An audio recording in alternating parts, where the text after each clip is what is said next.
Welcome back to Trending Update USA. This is your go-to source for all things bold, real, and breaking in the world of tennis and beyond.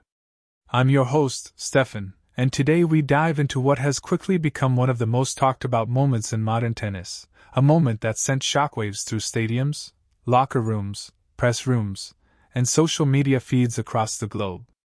We're talking about Coco Gauff's most shocking moment yet and how the tennis world, fans, pros, legends, analysts, sponsors, and rival athletes, reacted in real time.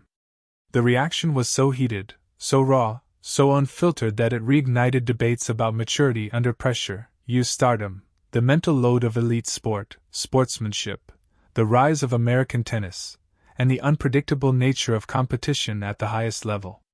While Coco Gauff has delivered numerous headline-grabbing performances since she first climbed onto the scene as a teenager with prodigy status, this event broke every previous meter, not only because of what happened, but because of when it happened, how it unfolded, the symbolism it carried, and the cultural reaction it provoked.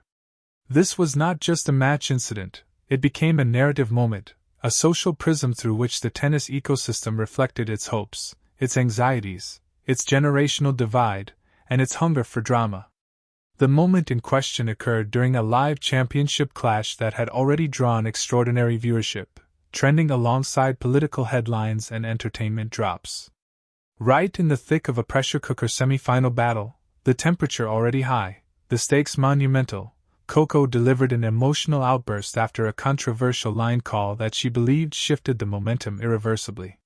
She dropped her racket, addressed the chair umpire with visible frustration, waved off the crowd after an interruption, and moments later delivered 3 unreturnable winners back-to-back, staring down the net with arms open in a gesture that some read as defiance, some read as release, some read as lightning in a bottle confidence.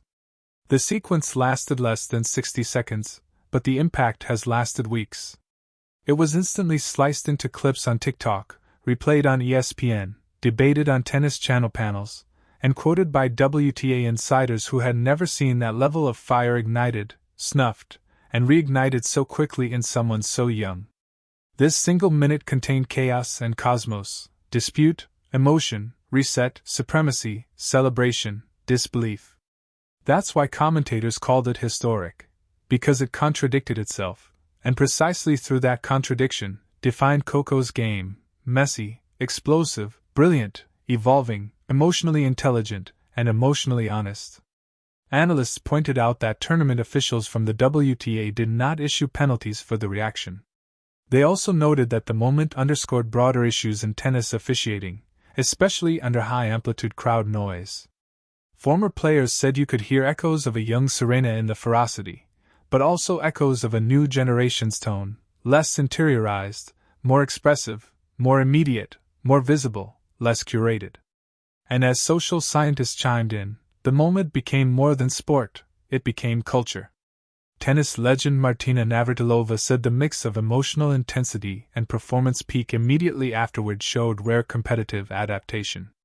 Analysts from the BBC tennis team said it would redefine how we understand Gen Z competitive expression in pro sport. John McEnroe said, "That's the human side of greatness that we pretended didn't exist until the camera culture made it impossible to hide." Patrick Mouratoglou, the coach behind Serena's longest title run, said on Instagram that the moment illustrated emotional self-coaching, a pressure spike translated into sharpened focus. Billie Jean King tweeted that tennis needs personalities that reveal the weight of the moment instead of suppressing it. Meanwhile, pro rivals on tour were watching too.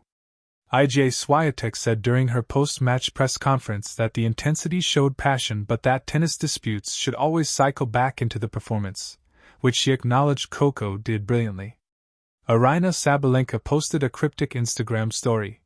"Pressure reveals real power, always did, always will." Naomi Osaka liked multiple posts referencing Coco, later saying in her own interview that watching Coco play feels like watching the emotional evolution of a champion in public. Jessica Pegula told reporters, "Nobody except champions flips that switch so fast, shout, reset, win 3 straight points then roar? Uncommon." Sports journalists began narrativizing at a molecular level. New York Times tennis writers claimed it was the most viscerally Unforecastable yet inevitable moment they've seen since the Big Three era peaks. The Guardian wrote an op-ed titled, "The New Temperament of Tennis," suggesting the sport is entering an era where emotional candor will coexist with elite professionalism. Sponsors and commercial partners reacted publicly and privately. Officials close to New Balance, Coco's primary sponsor, said the moment generated a surge in brand visibility, aligning perfectly with their fearlessly independent athlete identity. Wilson Tennis reposted the clip showing Coco's winners, pairing it with the caption, "Instant reset, instant dominance." Nike competitor endorsers notably remained silent, which was later interpreted by media as an attempt not to amplify a rival brand moment. Across digital culture, the reactions revealed deeper layers. On tennis Reddit threads, thousands of fans debated whether the reaction broke decorum or brought tennis closer to its truth. A viral meme showed Coco shouting at a call, then overlaid with 3 lightning bolts labeled, "Winner, winner, winner," which reached millions of shares. On X, hashtags like hashtag Coco Unfiltered and hashtag Tennis Rewritten trended for 48 hours. ESPN analytics showed 300,000 plus reposts within 2 hours from their official clip, surpassing even NBA highlight rates in certain windows. Tennis vloggers speculated about the psychology of competitive emotion. Youth coaches began using the moment in training seminars as an example of body language management, emotional boundaries, and recovery timing. At the stadium itself, the crowd reaction told another story. The audience first gasped at the dispute, booed the call, murmured in confusion, then exploded into applause after the winners. The noise spike was so loud that commentators paused mid-sentence. Some prepared social media posts had called it a meltdown, but after the winners, rewritten headlines called it a controlled combustion. One radio station said the only comparable arc was something you might expect from Conor McGregor or a World Cup penalty sequence: conflict transformed into conquest. Psychologists consulted by major sports networks chimed in afterward. One said Coco displayed storm and rudder control, meaning emotional turbulence steered intentionally toward strategic output. Another said the moment suggested a player whose limbic system is responder, not ruler. She doesn't get dragged by emotion, she uses it. Sports historians said the moment evoked the most marketable sports moments of the last 30 years, where narrative tension meets performance proof, instantly. Critics, too, surfaced. A minority of commentators argued that tennis tradition expects silence first, that stoic temperament still reigns supreme above theatrics. One columnist used words like disruptive display. But even critics conceded the recovery was chef's kiss competitive rebuttal, admitting that once the winners hit, the critique hit a ceiling. Broadcast technology partners also weighed in.